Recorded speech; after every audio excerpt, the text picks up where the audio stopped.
Hey YouTube, it's your boy Widget here, coming at you with some more Age of Empires 3 Definitive Edition. And today we have the update 13.58326. Now, this is from the PUP for March. I did a video a few videos ago explaining anticipated changes and what's coming up. But the crazy thing is, they've added some more things in here which I don't remember seeing previously. So, take my hand and let's jump into this.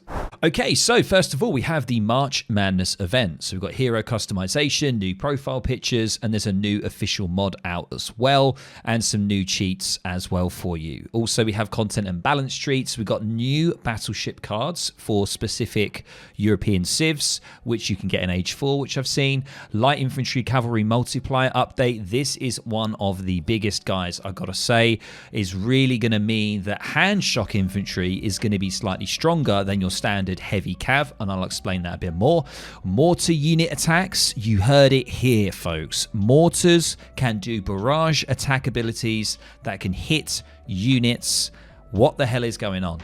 And then we've got statistically optimized AI, treaty decks for all civs, better late than never, and then finally some stability stuff. So what I'm going to do is I'm going to go through the main content piece, and then the other stuff you can check it out, link is down below. So without further ado, let's get into it. So before we do that, we have 3 brand new maps, and I've got to say a round of applause to Vividly. I think Vividly is pretty much the main map creator in the dev team, and you can see here there is one map here, Caucasus, we have Muscovy here as well, and finally Dunes the Eye, which is very goddamn awesome. I don't know if any of these are going to be in the standard sort of competitive map pool, but it's fantastic to see. Okay, so on to the game then. Fixing some crashes, which is nice to see. We have a few graphic changes for the Ottomans and the Dutch for their fishing boats, which is very nice. Look at that beautiful graphics there. Absolutely perfect. And then moving on, we have a few issues with the sound updates. And moving on to the first thing, which is civ balance. Now, there's tons of things here that are just sort of general balance changes that are not civ specific. Some of them I will go through now and I will touch upon. So one big one here is the War Hut Travois. So there's going to be a reduction in the HP that you get for this card. This card is generally used in Aztec and Inca mainly. The fur trade is a very big one as well. That is getting a reduction. So once again, your Age 2 capability is going to be a little bit worse. And also your later game if you want to really play the eco game. Medicine Wheel. This is another big one for every native apart from Aztec. So the effectiveness of the healers is going to be reduced to 35 from 50%. So a big one on the medicine wheel there if you want to use that card. And there's a few others here. I'm just having a look. And several technologies now get properly auto-researched when you go into the post-imperial age. Lovely.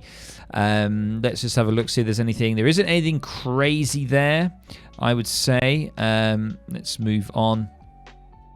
We now have units and buildings. So experience bounties corrected the build and kill XP of several units to correctly fit the unit cost. That's nice to see. A few more changes. Ranged shock infantry, previously hidden the bonus damage against ranged shock infantry units like Eagle Runner Knights is now visible in the stats. It's nice. So we've got everything 100% transparent. Advanced hot air balloons can no longer be deleted, folks. We have the Arrow Knight, Capture Mortar, Hand Mortar, all of these sort of siege units, you could say. They now inflict 1.25 against walls in the Fortress Age and 2 times against bonus damage in the Industrial. I'm not too sure what the original was there, so that'll be interesting to see that further down. And if we have a little further look, this is an interesting one here. So I'm sorry, JPC.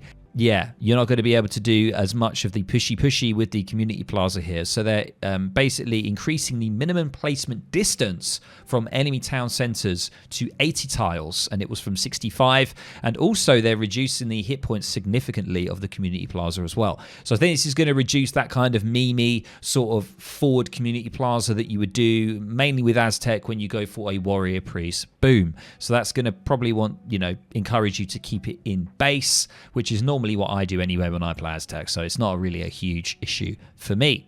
This is a big one, native trading post. So the decreased line of sight to 9 from 12. I think that means when you've built it rather than before you built it.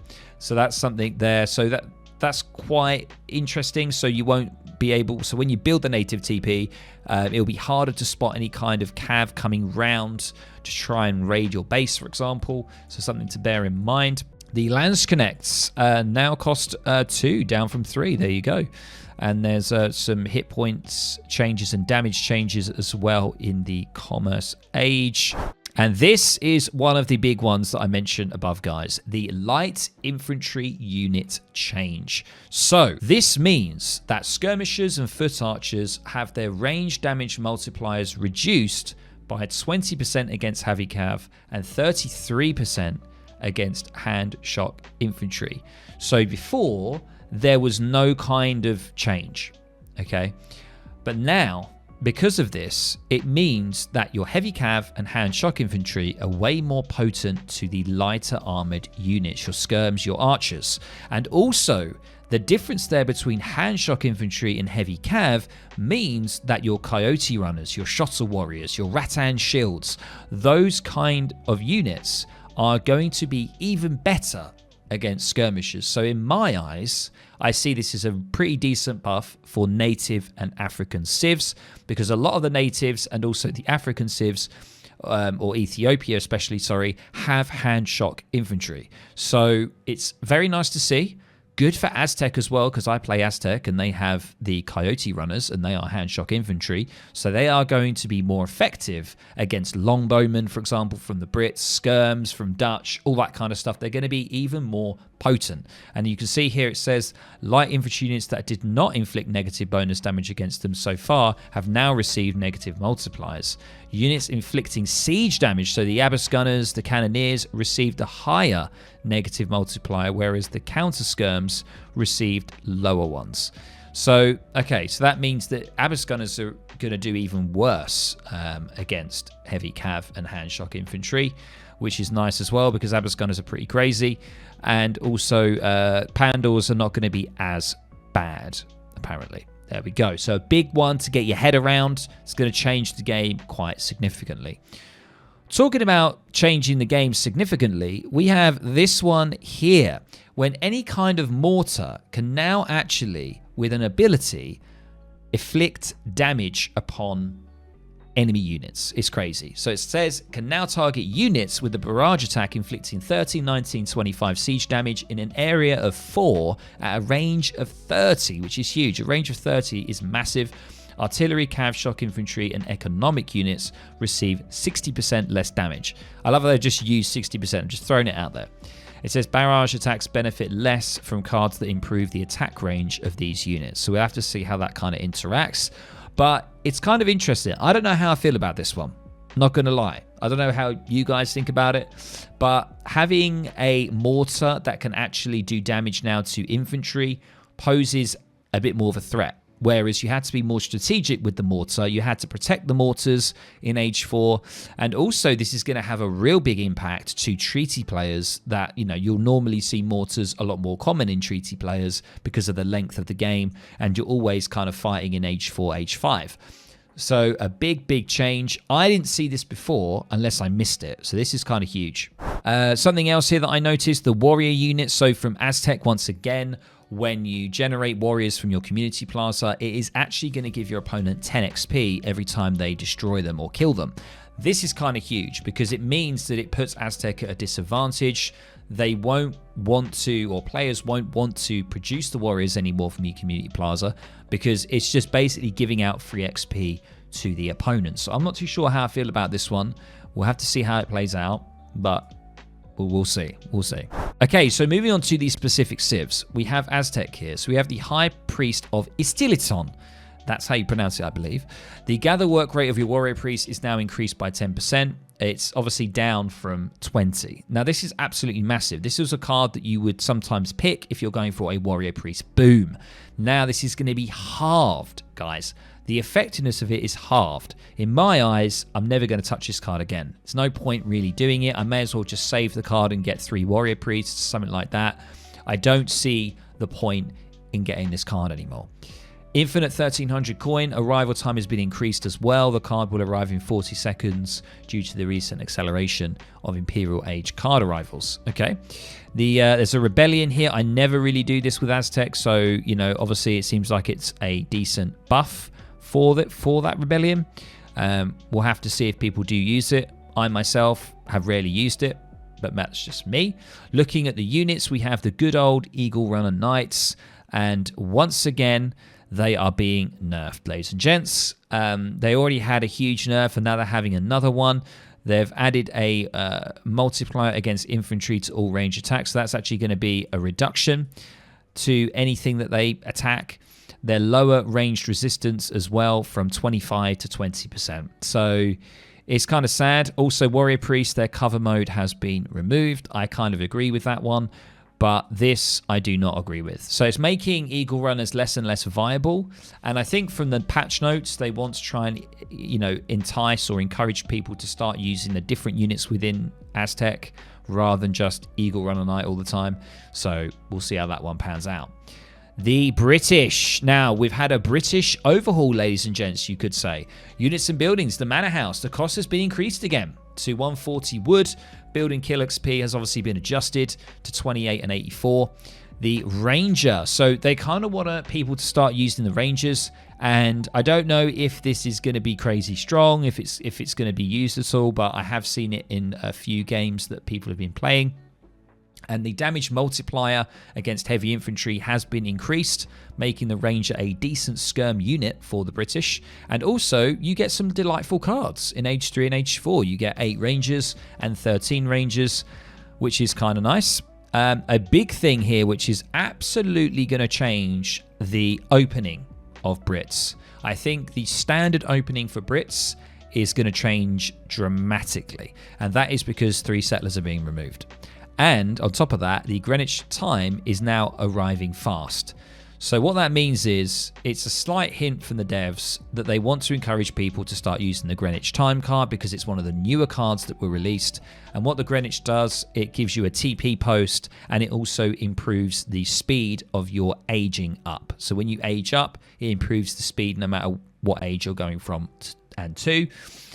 And I think it also, I think people are starting to think about potentially going for like distributivism instead of 3 settlers, so you can just have a good steady amount of wood coming in because you're going to need to build manor houses, and obviously manor houses cost more wood now, and you don't have your 3 settlers. So we're going to see how it goes. The Virginia Company now only reduces the build bounty of manors to 22%, up from 18, so making the Virginia Company a little bit more viable. You get more XP for building your manor houses, so you have more of a XP tempo when using it. So once again, leaning towards potentially like a VC boom with Greenwich time potentially, and then utilizing Rangers, who the hell knows. And we can see here, this also, the Baker rifles, the range improvement has increased as well. That is insane, from 2 to 4. Jesus, that's insane. So yeah, definitely there's got to be a build where you can use Rangers, has to be, and we'll have a look at that, I'm sure, in future videos. Moving on, Chinese, one of my main civs that I used to play, I'd still sort of play. Huge nerfs across the board. The Summer Palace getting a huge nerf to the amount of food that is arrived, and also the War Academy reducing or increasing the time it takes to get units out. Once again, I think this really hits hard for China's Age 2 plays and basically just moves more towards and encourages more the Fast Fortress play, which I'm surprised from the devs. I thought they would want to try and vary China more and encourage Age 2 play rather than just the standard Fast Fortress, which, you know, 90%, 95% of players are currently doing. Also, we can see here some cards. We can see double-faced armor is absolutely been smashed. Half now. It's the effectiveness of this is halved. It's even more than halved. It's kind of crazy for your meteor hammers and your iron flails. Repelling volley is another big one as well. The damage no longer gets improved by the card. Both units now inflict, I think, double damage. Yeah, an extra double or amount of damage bonus against all ranged shock infantry instead of only Eagle Runner Knights. So yeah, slight buff, but overall quite a big one because you don't get the damage here from them. The Beiyang army, this card, sending 8 steps and 8 Kashyyyks, now costs a little bit more food. Once again, another nerf. And the Iron Cap one here, sending 12 Changdao and 2 flamethrowers, now only costs 800. So a slight buff there and a slight buff there. But overall, guys, China has had a massive hit. So we'll see where that stacks up further down the line. Dutch, big one here on the bank. So making it harder to use your banks as walls and to turtle. 4,000 HP down to 3,500, kind of big. And we can see here there's the new ship, which we mentioned, the new battleship cards that you get. So there's one in Age 4 here. Don't know how effective this is. Don't know if it's going to be used that much, but nice to see. And we have a few more here. Revolution changes. Yeah, so nothing too huge there for me to comment on. Ethiopia. Quite a few buffs to Ethiopia, actually. So we got the Oromo or Oromi warriors. We've got extra units in both Age 3 and 4 for those. And we have a new hand infantry combat for the Shottle warriors. Now, remember what I said. Shottle warriors are hand shock infantry, and the recent changes mean that they are going to be even more potent against light infantry. And with this card in Age 3, could mean that Shottle warriors could be a very, very decent unit indeed now for Ethiopia, giving them a decent buff. Also, Aben build limit increases have happened as well, which is going to be really good for their eco. Nice to see. And on top of that, getting 4 villagers in Age 2 is absolutely huge as well. So really improving their economy quite well, maybe making them more viable as an Age 2 civ rather than having to feel like they have to go for a fast fortress. But that is kind of huge, having 4 villagers back in. So a lot of good changes for Ethiopia. And hopefully, yeah, it's something that is going to be useful and people are going to start playing Ethiopia. And we can have a quick look at the units here. We can see the Shottle warriors actually had a hit point reduction there. I don't remember seeing that before. 170 to 160. Aben now heals artillery and elephants a lot slower. And Oromo, again, the Oromo warriors have had a nice buff here with the amount of population. And the melee attack speed has actually been slowed. The Sebastopol Mortar, the fat boy, the big boy. Multiplier against artillery shots have been increased to 0.25. Against buildings, 1.25 from 1. And the speed as well, so good sort of buffs all round for the Mortar. Fantastic. Moving on to the French, we have their new sort of battleship that they can send out as well. That has certain benefits. We have other things here as well. The ancient regime here in Age 2 has now been moved to Age 1, and it also delivers a Royal Embassy wagon. Okay, all right. We also have Continental Blockade. We have all of the Napoleonic era cards here, which is kind of crazy. Like I don't really know a huge amount about this, so I'm not going to comment on it too much. You guys can let me know in the comments what you think about that. Moving on to the Germans. Now, the Landwehr units, you know those units that they introduced when they did the overhaul for Germany? They're trying to encourage people to start using them again. We can see here that the ranged attack multiplier for them now, they are essentially a skirmish unit, I believe, the Landwehrs, has been increased. So against light cavalry from 1.25 to 1.5. And then looking at the cards here, there are a lot of cards. They have their battleship here that you can see that trains mercenaries, which is kind of nuts. We also have another mercenary card here getting a nice buff.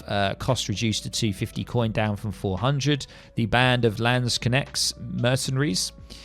There is quite a lot here. This is kind of crazy. I've actually noticed this, that these cards are kind of nuts. I think Germany is going to be pretty darn strong. The Circle Army here that we can see, number 3, and also Witchhammer as well. Look at this. Now also reduces the population costs of outlaw type units. Circle Army here increases the unit counts to deliver 13 Brunswickers, 8 mounted infantry, 5 Saxon cuirassiers, up from 5, 4, and 2. Can we talk about that increase and how insane that is? So it's 5, 4, and 2. So it was originally 11 units total. Now we are getting 26 units. But don't worry, the cost has gone up, guys. Don't worry, you have to pay for this card, but it is only 250 food and 250 wood. I mean, it's absolutely insane. It's now classified as a mercenary shipment and affected by mercenary loyalty. That is also another benefit as well, the mercenary loyalty as well. I can't exactly remember too much. I don't really play mercenary or outlaw builds. I am a bit hazy around that, but I've got to say, this is insane. That's all I've got to say. I mean, unless I'm losing the plot, it's nuts. Also, this Scharnhorst reform here, this enables veteran Landvers once again. We're touching upon the Landvers. They want people to start using Landvers a little bit more. And we've got some even further cards here that are kind of, I don't know if they're mercenaries or I don't think they are mercenaries. They're just further Age 3 and Age 4 cards that can basically, it's a converted, this converted war wagon card now ships 5 of these, which are basically the war wagons after sending the Princely Bavarian card, which is this one here. It's kind of nuts. It's very, very complicated, Germany now. Lots of different things and different orders that you have to do cards in to unlock certain things. I don't know. It kind of blows my mind a little bit. Maybe it's just me. But yeah, seems kind of crazy.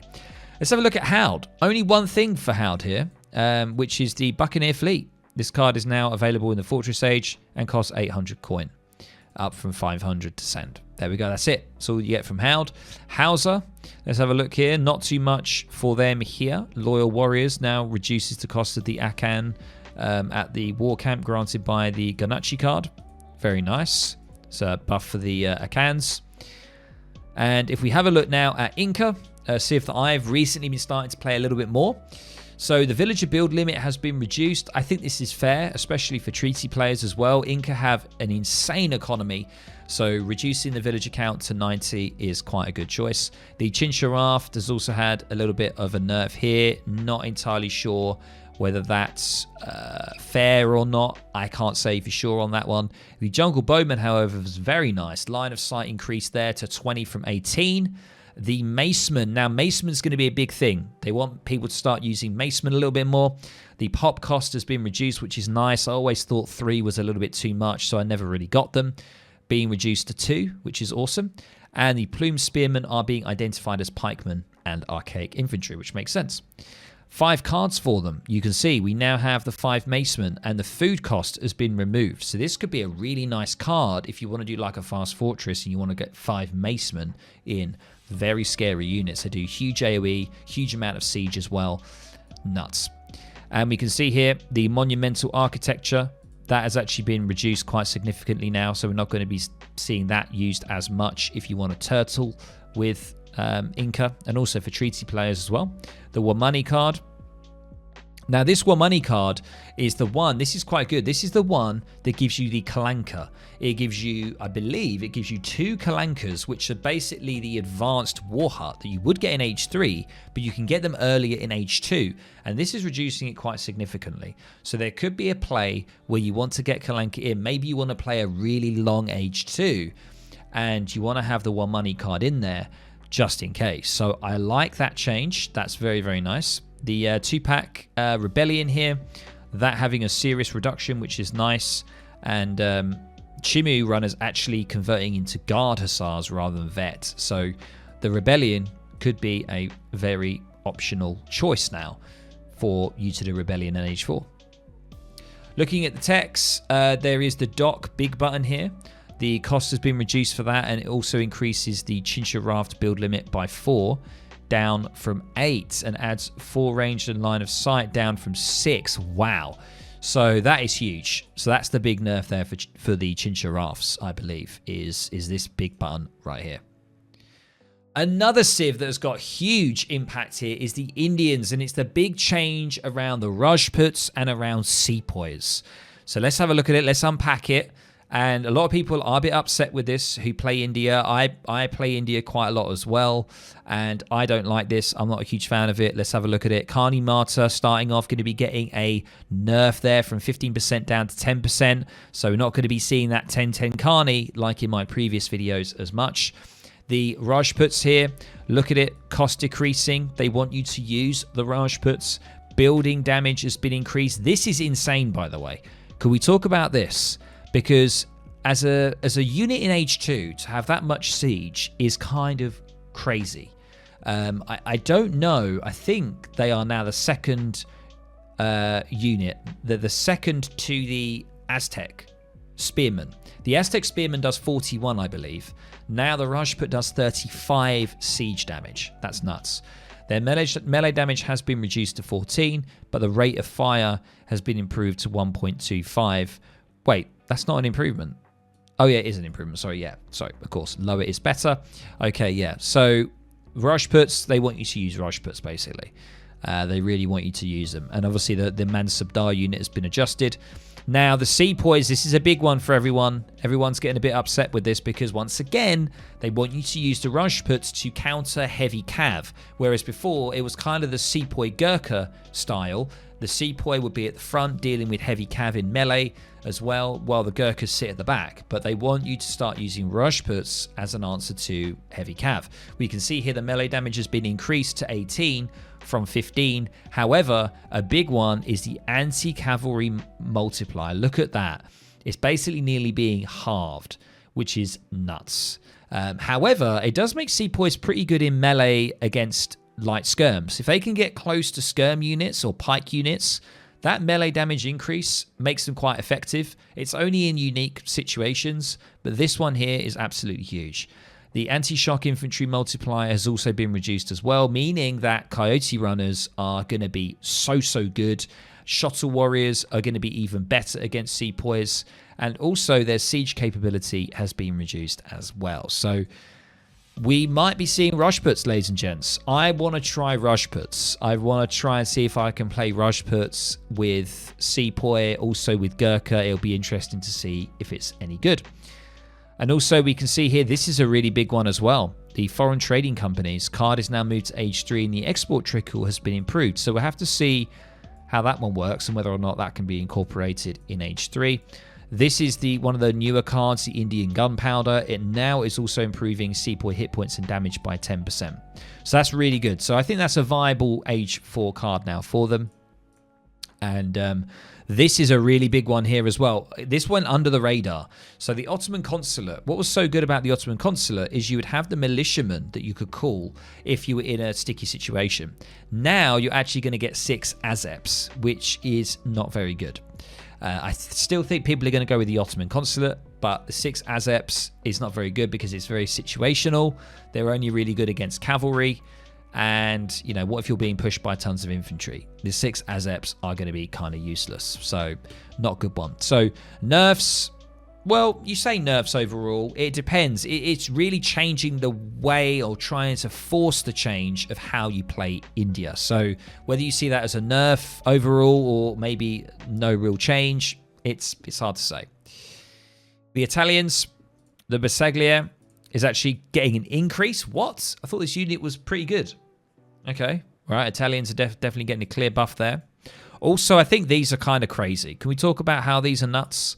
You get 1,000 food in there. You basically get 1,000 food that just dumps into your Lombards over time. And this one's huge as well, which gives you coin and food. But this gives you coin and wood in Age 2. I think these are really crazy. I don't know whether it's just me. Maybe I'm being a bit over the top. Also, the Albanian company getting a really good buff in Age 3. Steel bolts, that's fair. A big reduction on siege there for them. So overall, I think Italians are still looking pretty good, to be honest with you. Moving over to the Japanese. This is a big one as well. Another big thing. Overall, this patch is huge. So Japan, you're going to get 4 shrines, and you can send those twice, and it's actually being increased to 5.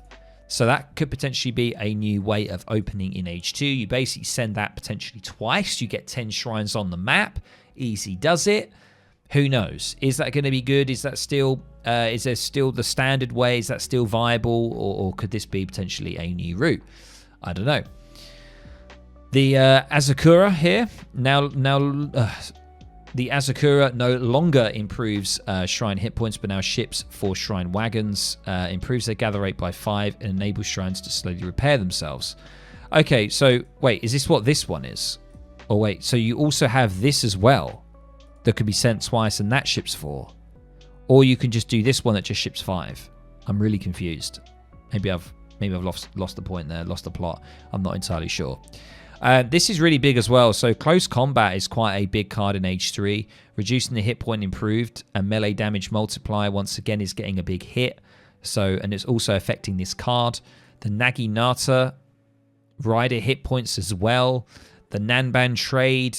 There's a lot here going on that's going to be affecting Japan, and also affecting the way that they could potentially open up as an opening strategy. So kind of interesting to see that. Moving on to Malta, they're getting a penalty to their shipment curve. It's going to really impact their tempo as well. However, they are getting 5 sentinels in Age 2. Their steel bolts are being reduced as well. And this one is kind of huge. The Wigner Court construction, such a big card for Malta. The additional gather rate bonus around TCs and everything is now going to be reduced to an additional 15 rather than 20. And the total effect of the resources near one of the buildings is now going to be 25, down from 30. So slight nerf there to the economic start for Malta, and also the XP tempo as well. So I think overall, that is definitely going to be a nerf there overall to Malta, I'm afraid. Moving on to the Mexicans, we have the crew sub infantry here, the Mayan Revolution. I'm not going to touch too much upon Mexico here. I don't have a huge amount of knowledge, and there's lots of cards here that I don't normally go for. The Ottomans here, once again, big changes to them. The Abbas Gunner is getting a slight nerf, which is definitely needed. That's good to see. Also making the Azeps a little bit cheaper overall here, reducing the wood cost, slightly increasing food, but that is actually a slight buff there to the Azeps. And also they're getting a HP increase, and once again, building damage, so siege damage increase as well. So maybe we might see a little bit more of a Zep action. I'm not too sure. The Humbarachi, which is basically the guys that throw the bombs. The Grenadiers, their siege damage has been increased. Melee damage also increased as well. So nice to see that as well. And also, they've got a few new cards. Look at that. Ottoman getting more like new stuff as well. They already had new stuff. They're getting 3 new cards. They're getting their new battleship. They're also, actually, no, sorry. They're getting 5 new cards. They're getting all new Azep cards here in Age 2, 3, and 4. And I've got to say, 7 Azeps in Age 2. That's pretty damn good. That is a pretty high value card, to be honest. And also, if you're struggling with a civ that is producing cavalry, potentially going for Azeps, maybe with Abbas Gunners, could potentially be a combination that you want to go for. Who knows? So, interesting to see that.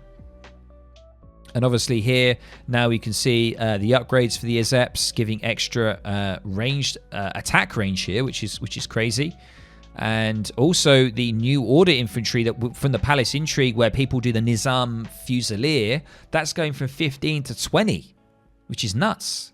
And also we can see here, there's also a new card in Age 4 here that you need with the Palace Intrigue that also gives you 4 Spahis, improves heavy cavalry armor, and upgrades them instantly as well, but it costs 1,400 food.